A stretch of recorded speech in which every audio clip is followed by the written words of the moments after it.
So namaste. Good evening, everybody. Welcome. Good to see you. Welcome to our Anam Cara Meditation program this evening. And it's my heartfelt pleasure and joy to be able to welcome you all to this Thursday evening program. So tonight is going to be this is the first Thursday of the month, and so tonight the focus is on Dharma. And I'll be talking more about Dharma. And especially at this time, that is absolutely critical. Not that I could think of a time when it wasn't critical, but in terms of what's going on in the world, that in this age that I've written about in the Anam Cara newsletter and elsewhere, it's known as Kali Yuga. It means the dark age. It's when Dharma, the right action, right living, is really at its lowest ebb.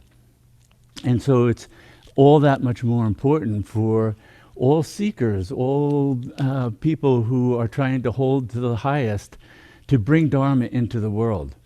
And so we'll be talking more about this this evening. We're going to be starting with the opening mantras.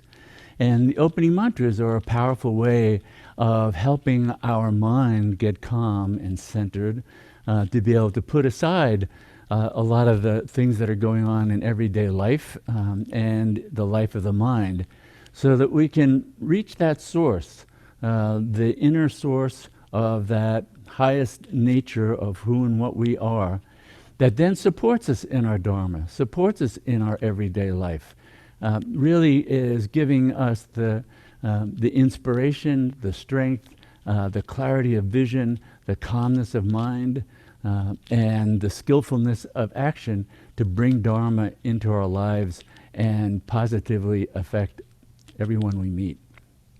So we're going to start with the opening mantras. If you've downloaded those, you're welcome to chant along. You're welcome to listen if you don't have those mantras. But listen with whether you're chanting or listening with the sense of, really the root power of mantra. In the yogic tradition, it's called Kundalini Shakti. It's the power of consciousness that takes the form of words, all words. But in the form of mantra, it's created these specific kinds of vehicles for bringing us back to the fullness of consciousness that is all-embracing, our infinite nature. So in that way, to go beyond the limited consciousness of mind and come home to the ground of our being. So here we'll begin with those opening mantras.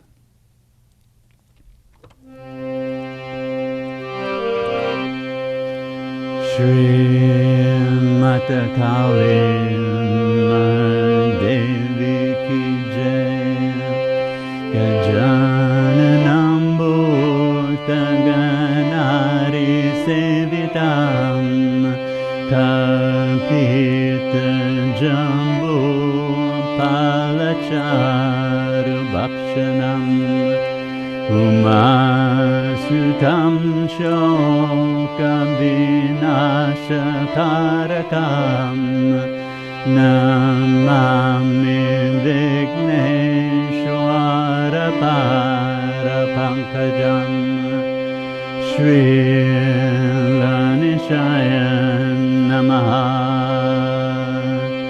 Shri Lanishaya Namaha Shri Lanishaya Namaha Om Purnamada Purnamidam Purnat Purnamudachyate Purnasya Purnamandaya Purnameva Vashishate Om Shanti Shanti Shanti Shri Mata Kali Devi Ki Jai.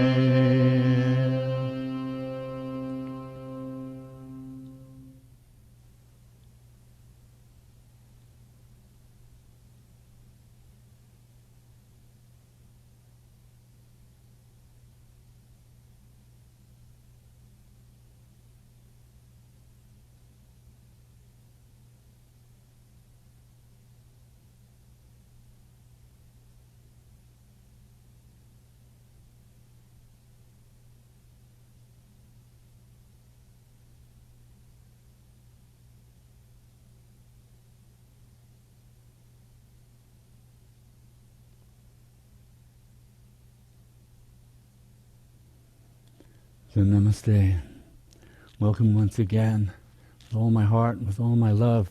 I welcome you to this evening's program and for joining us in putting out the highest vibration into this world that we can and joining in practice that helps to amplify that and help to relieve the suffering for all beings. That's what we're dedicated to.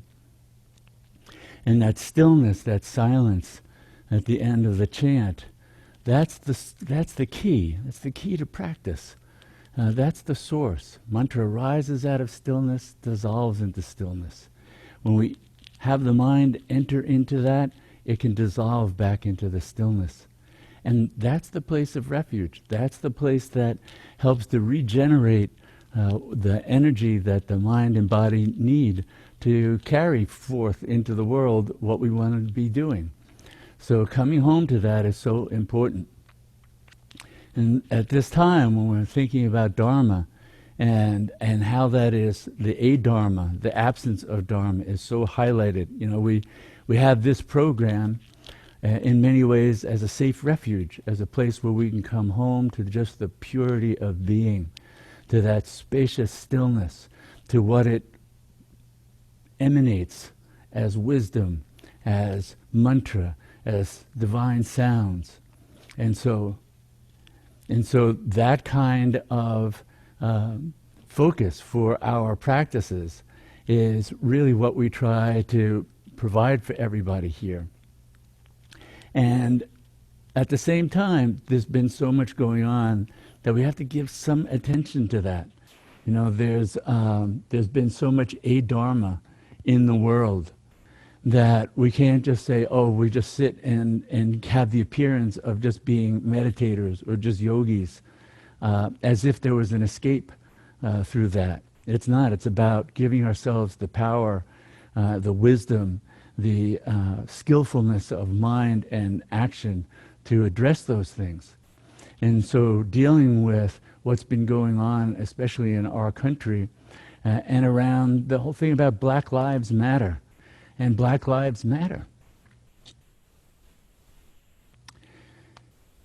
It touches me personally. Because that's been something that's been a part of my path for many years. Going all the way back to when I was first beginning to learn yoga and meditation, I was also very socially active. And on campus and as a university student. And so it was back in the early 70s. I remember fighting, racism on campus and, demonstrating, getting hauled off by the state police, getting arrested.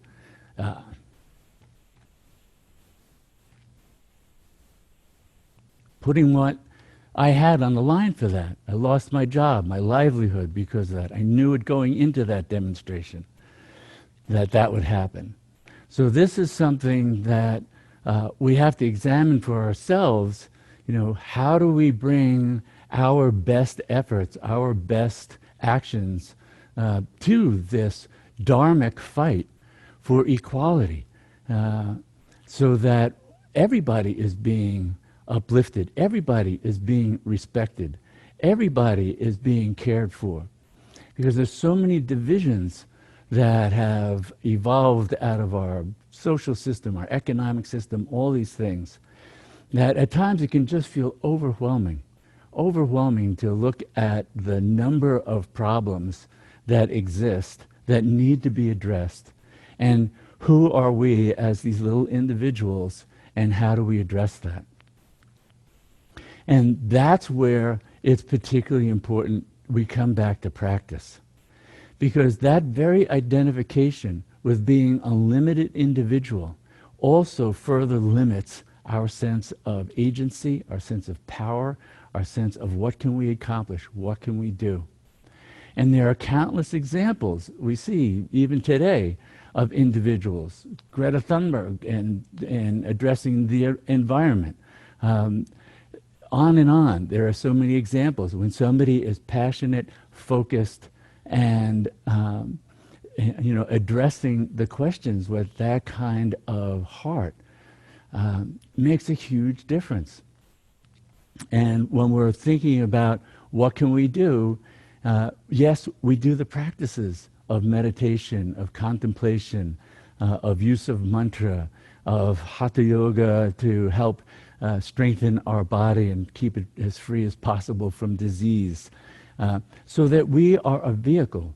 The practices in many ways, when we think of the Dharma of practice, the practices are aimed at the vehicle, the mind-body vehicle.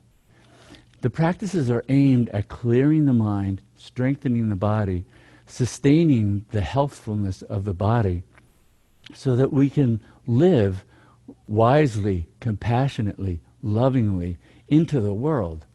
So our practices themselves are also part of that Dharma of bringing things into the world, bringing the highest nature of ourselves into the world, bringing our highest wisdom that acknowledges and sees, carries the vision of the divine nature of all other beings. No matter how lost it may be to them, that we can see that and act skillfully and compassionately and wisely in regard to that. And that's what is really incumbent upon us in this age, this Kali Yuga, this dark age, is that we stand for Dharma. We stand in ways that can keep that alive. We do it in our families, we do it in our groups, we do it in our communities, we do it by how we vote, we do it by what we donate to in order to help other groups, ACLU, Southern Poverty Law Center, et cetera, ways that we can be making a difference like that. And these are all, to me, these are all spiritual practices. Dharma, when we understand the Dharma of sadhana, of practice, we see it really incorporates everything. There's nothing left out. If there's something left out, that's the mind playing a game, because the divine embraces everything. The divine leaves nothing out. So for us to embrace it all is to be congruent with our divine nature, our highest nature. And again, to cultivate that, to practice that. Even the mantra that like we'll be doing later on for a chant and going into meditation, Om Namah Shivaya, Om Namah Shivaya. It means I bow to, I honor the auspicious one, Om Namah Shivaya. As a practice, if we're repeating that through the day, it's also training the mind. It's training the mind that, that auspicious one, that divine presence, every moment it's there. In everything we see, every one we see, Om Namah Shivaya, Om Namah Shivaya, Om Namah Shivaya. Everyone, everything, all times, all places. That's what it means to be living from that highest truth, what's known as Sat. We talked about it last week in Satsang, keeping the company of the truth, both as all of you as embodiments of that, and people who are conscious and endeavoring to bring it more and more fully into this world, and bringing our consciousness to that over and over, and making use of these foundational practices. The mind can get a little tricky. It says, maybe I need a new practice. I should do something different, even more. No, the power is just in that one mantra, Om Namah Shivaya, is the power to completely transform our mind, our body, our vision, our living understanding and experience of the presence of the divine moment by moment. Actually, no other practice even than that one is necessary. So what does the mind do? The mind is a novelty seeker. So when we're dealing with Dharma and remembering the practices are really aimed at how do they transform the vehicles of mind and body, one of the things that starts to reflect back to us is how much the mind is just a novelty seeker. It loves entertainment. Right? You sit down and meditate. What could be more boring? I'm just going to sit and breathe, probably with my eyes closed, right? And then the mind goes, but what about this? And what about that? Maybe we should do this. And maybe I should visualize that. Maybe I can visualize energy running this way, that way, this way, that way. On and on. And now the mind is just doing all its gymnastics. That's not bringing us any closer. letting go of the novelty-seeking mind, letting go of this vehicle of mind that literally craves movement. I mean, that's part of what we come to understand, and now we even know that through research on the mind-brain, how much the mind craves movement. Because you can deprive the mind and brain of visual stimulus, auditory stimulus, even sensory stimulus, and it can start to hallucinate just to produce things for it to engage in. Right? So the mind, and its novelty seeking, its entertainment seeking, its stimulus seeking, its movement seeking. As an instrument, it evolved exactly to do those things. So the mind isn't doing something wrong. That's important to understand. The mind is doing sort of what the Dharma of the mind is. What we have to do is shift our attention away from it. Because the mind craves attention. And when our attention, our consciousness, is wrapped up in the mind, then we're wrapped up in all its movements, all its dramas, all its actions. So meditation is a practice where we keep letting go of all that activity, not stopping it. You're not trying to hammer it. You're not trying to make it, and force it into submission. Let it go. Shift your attention. Let it go. Shift your attention. Come back to the breath.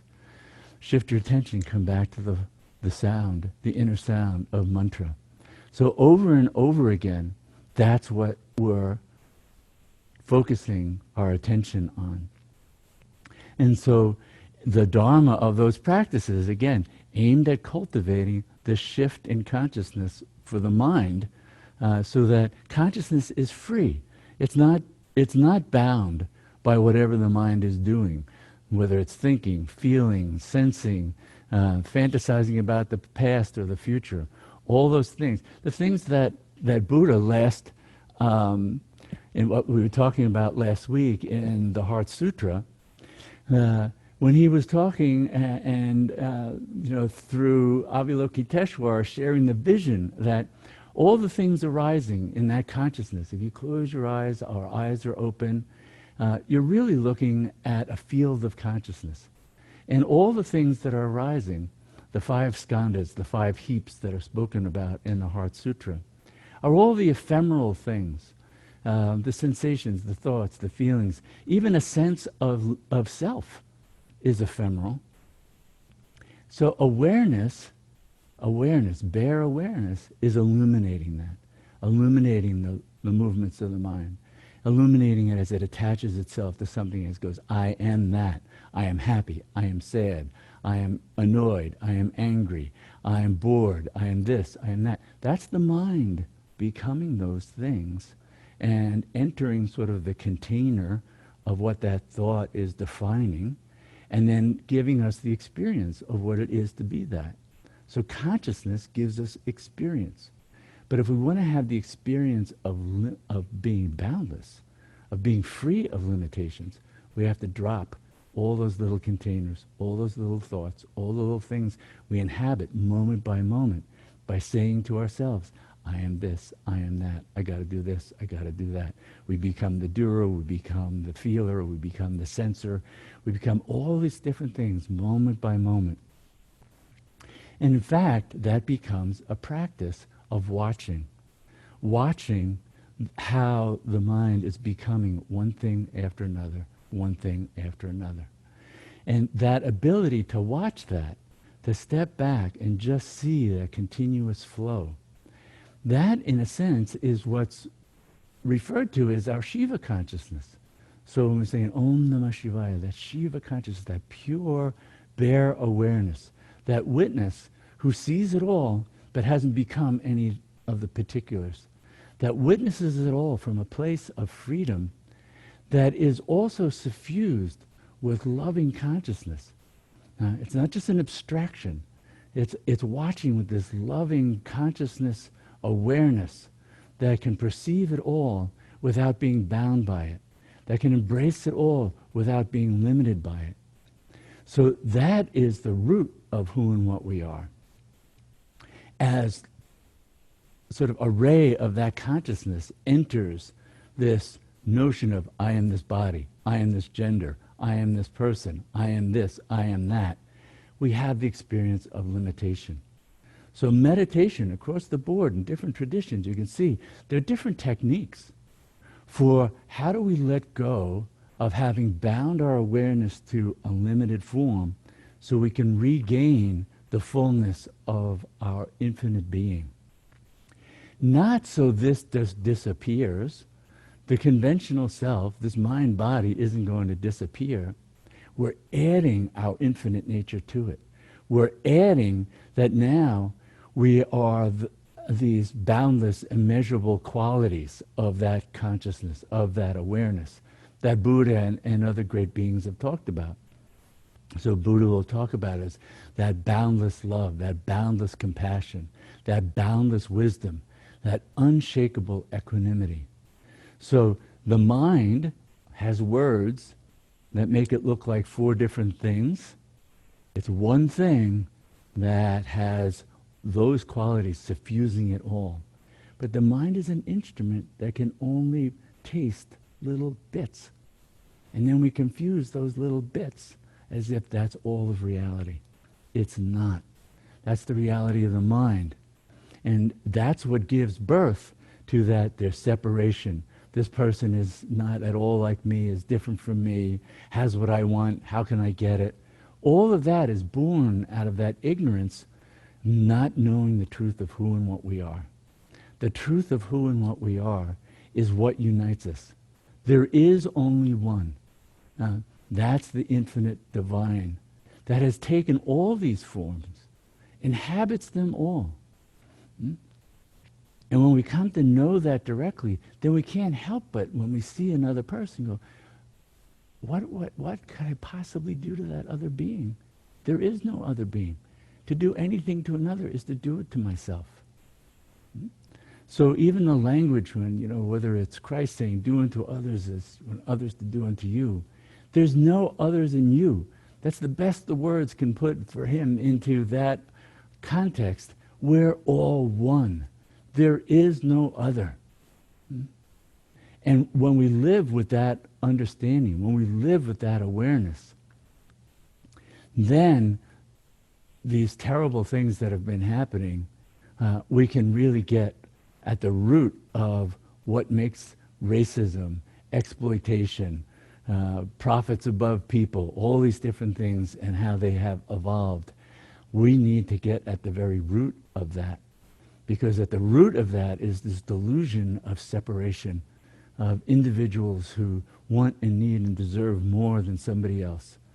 We are really only one being. We're all cells in the one body of the divine. We need to live.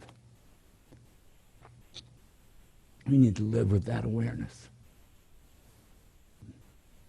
And keep bringing that vision into reality.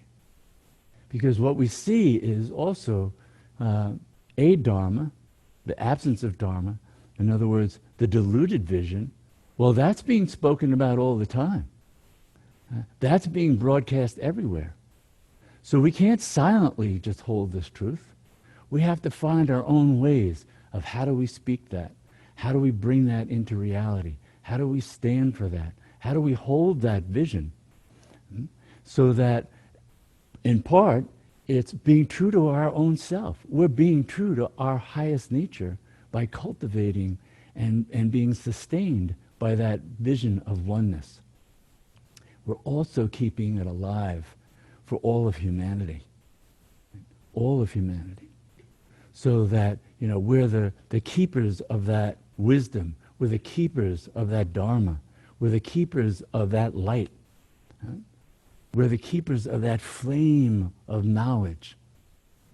And that's especially important for each and every individual to know how important that you're doing that.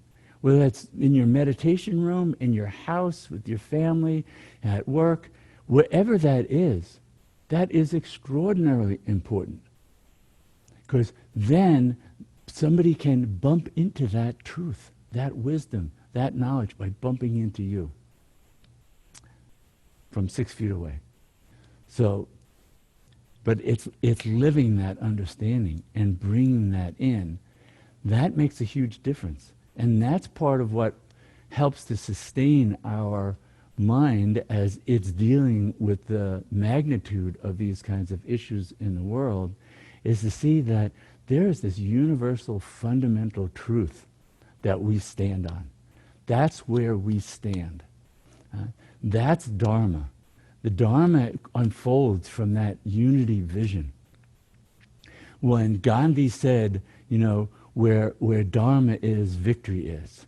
He was quoting that from the Bhagavad Gita, ancient text of wisdom from the Hindu tradition. For Dharma is the truth. Dharma is the expression of the divine. And in the Bhagavad Gita, Lord Krishna was an emanation of that truth come into the world to help reestablish Dharma. Well, we, each and every one of us, we're that. Yeah, you're Krishna, you're Ram, you're Shiva, you're Tara, you're Kuan Yin, you're Kali. All of these are expressions of what our highest nature is. And the oneness, the unity consciousness that we rest on, that's what gives us the strength to walk through the fires of the world, knowing that we are standing on the ground of truth. We are standing on the ground of pure being. We are standing on the ground of the divine, the infinite. That's where we stand. And we stand in its embrace. We are in the embrace of the divine, moment by moment by moment. And the practices are really the ways that we engage to come home to the living experience of that. The living experience of that. So in the stillness of meditation, we become so grounded in the direct knowing of that even as our eyes open, even as our body moves, we're moving in the embrace of grace. We're moving in the divine embrace. We're walking that loving presence into the world. You are that. Tatvam asi. Thou art that. These are the foundational truths. And that's why when we stand on them, we're not standing on something shaky. We're standing on the steadiness of that, the eternal steadiness of that. And without standing on that, that's where we get shaky. If we stand on just the mind, that's where we feel that shakiness. Come back to the truth of who you are, the truth of what every individual in this world is. That's what we come home to. And that's what we then bring into the world. And so the practices and the Dharma of practice is all-encompassing. It means we wake up in the morning. What's going to happen when we wake up? The mind just begins to be active. That's a practice. How do you wake up? You bring mantra to the moment. You bring remembrance. How do you move into the day? Again, through remembrance. It might be mantra. It might be, there's so many practices that also involve even how we surround ourselves in reminders of the truth. That can be pictures, that can be sound, that can be music, that can be statues, that can be icons. What are they? They're reminders. Come home. They're actually mirrors. This is what you are. You are Kali. You are Buddha.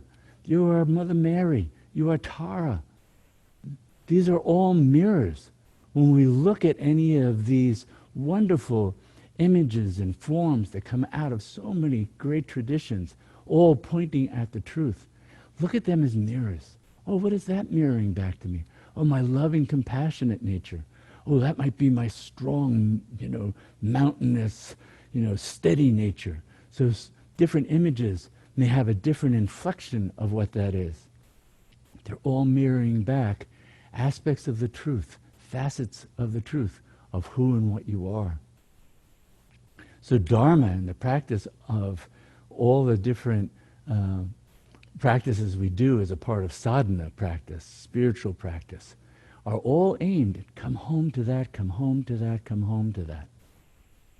And it's, when we look neurophysiologically at how the brain works, the brain has, in a sense, sort of, it's either practicing where you want it to go, or it's practicing where you don't want it to go. Because anything the brain and mind are doing repeatedly are practice to the brain, meaning it's helping to generate, sustain, enhance, strengthen the neural circuits that will go with that. So if we want our brain on board with the highest truth, we have to keep bringing it back to the highest truth and bring it back more often than the world might distract us from it.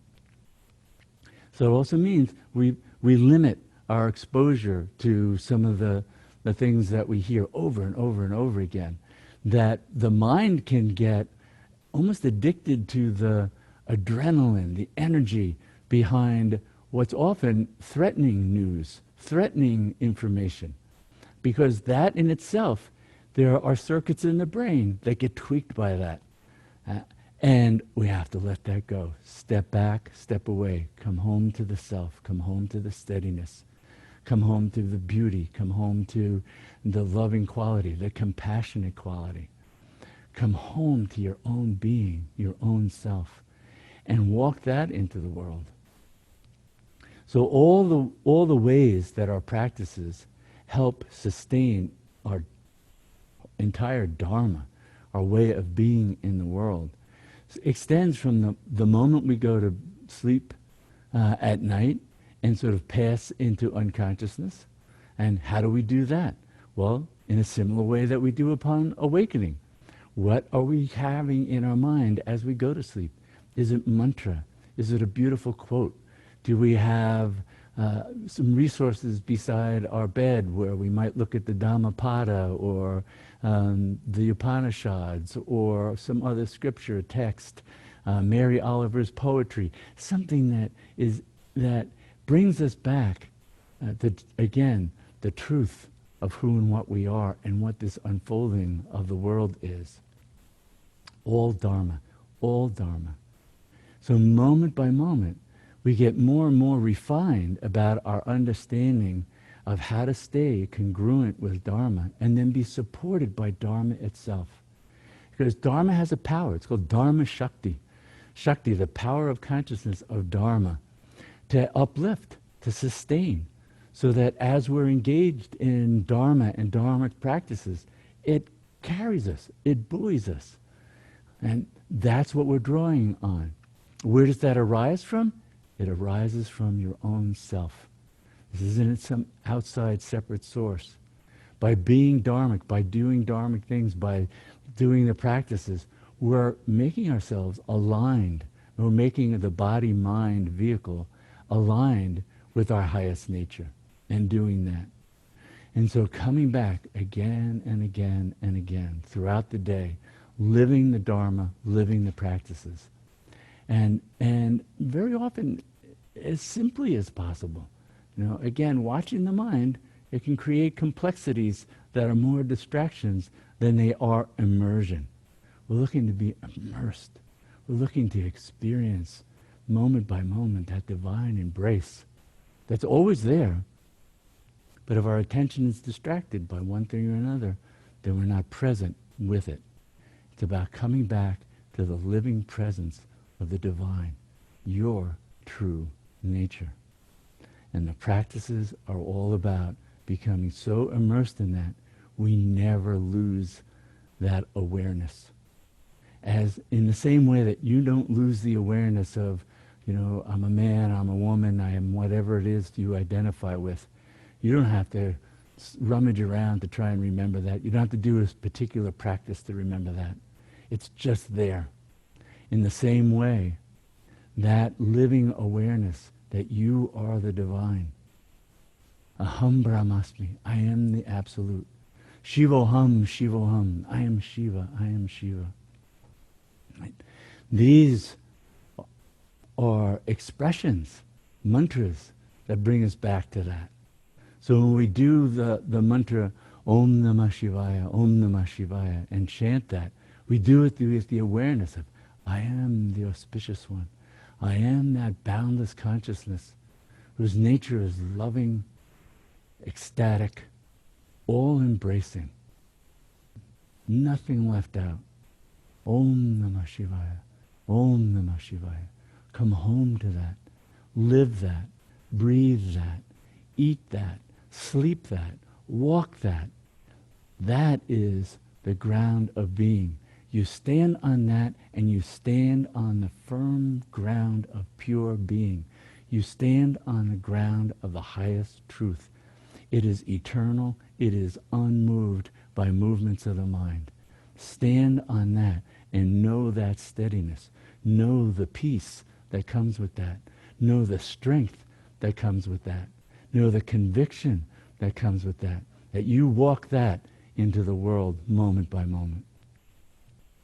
And so now we're going to be chanting the mantra Om Namah Shivaya for a few minutes. And as we're chanting that, and just allow yourself to be carried by that throb of awareness that has become sound, the sound form of the divine. That's what mantra is. And when we become fully absorbed in it, then we dissolve our individuality. We dissolve the mind into the ocean. The wave that looks like an individual form sinks back into the boundlessness of the sea. You are the wave. You are the ocean. You get to know both. So we'll chant the mantra for a few minutes and then just sit in that stillness.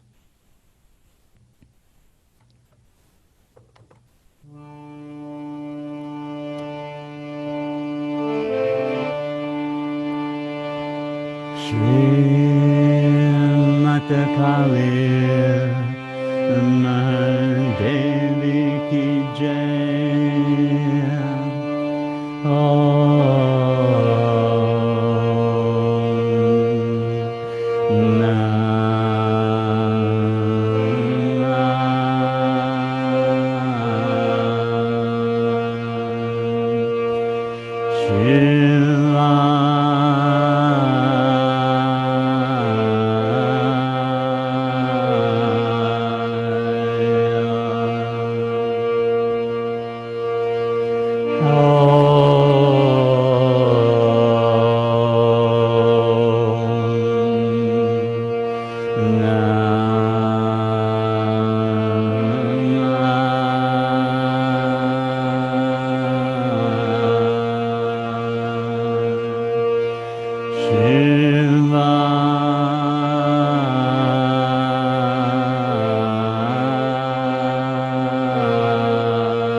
Taking refuge in your own sublime self,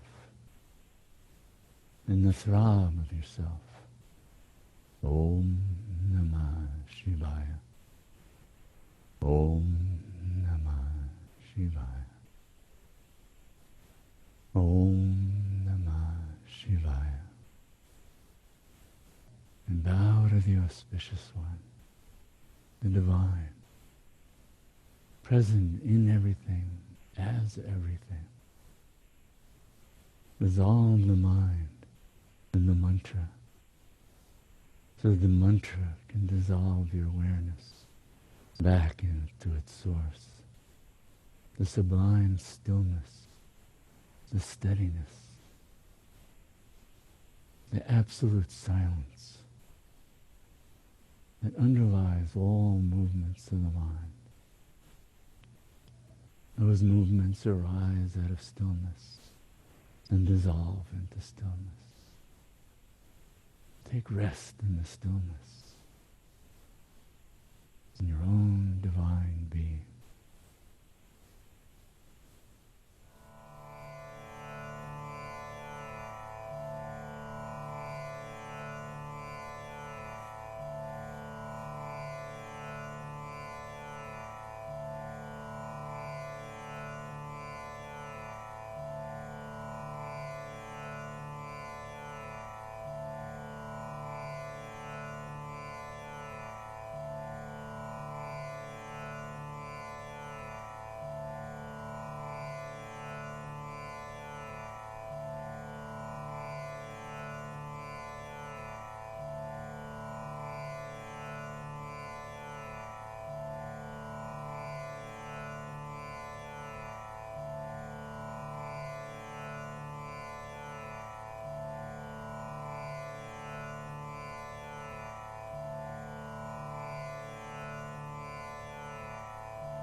And so we end with this prayer that may all our practices truly benefit everyone, and may all beings know complete freedom from suffering. So namaste.